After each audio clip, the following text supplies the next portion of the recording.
The Pacific Ocean, June 7, 1942. 16,400 feet of water. A ship stands upright on the bottom. It hasn't rotted. It hasn't crumbled. It's frozen vertically, like a sentinel locked in eternity. In its compartments, a chart of its own voyages, drawn by a sailor's hand, still hangs on the bulkhead. In the darkness, where no light reaches, the ghost of an aircraft carrier that refused to sink has been drifting for 84 years. This is the story of how legends die. She came into being on a cold April day in 1936, when Eleanor Roosevelt smashed a bottle of champagne against the hull of a steel giant sliding down the ways at Newport News.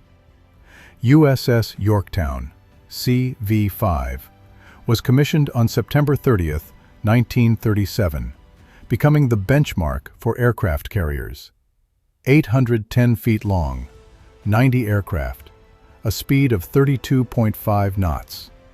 Alongside her, her sister ship was being completed, the future legendary USS Enterprise. The pre-war routine flew by.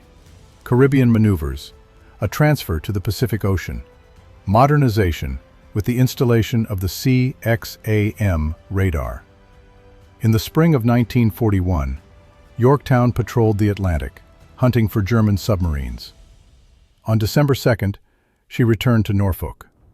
5 days later, the Japanese attacked Pearl Harbor. War called her west.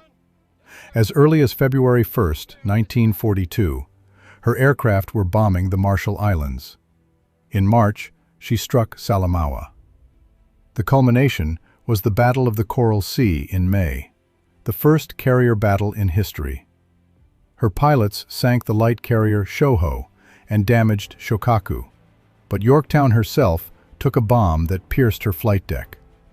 The ship survived, but returned to Pearl Harbor wounded. On May 27, 1942, Yorktown entered Pearl Harbor.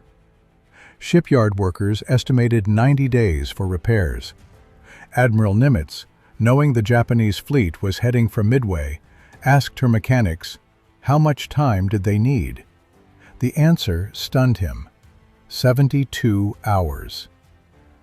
3 days later, on May 30th, the Phoenix ship put to sea, with holes in her hull, a hastily patched flight deck, and a repair barge still alongside. Foreign aircraft sat on her deck. Her air group was a collection of strangers. She was sailing to her death. On the morning of June 4th, the abyss opened at Midway. As torpedo bombers from Hornet and Enterprise were being slaughtered, drawing the Japanese fighters down to the waves, the dive bombers from Yorktown struck.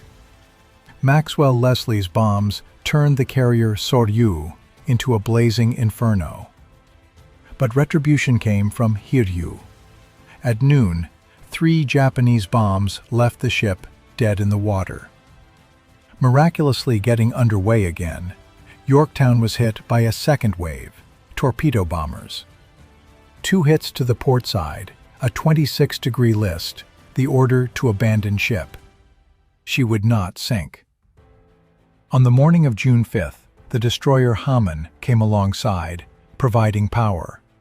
The tug Vireo tried to tow the giant back to base. It was a moment of ultimate vulnerability. On June 6th, the Japanese submarine I-168 slipped through the destroyer screen and fired 4 torpedoes. 2 struck Yorktown. 1 broke Haman in half. The carrier held on through the night.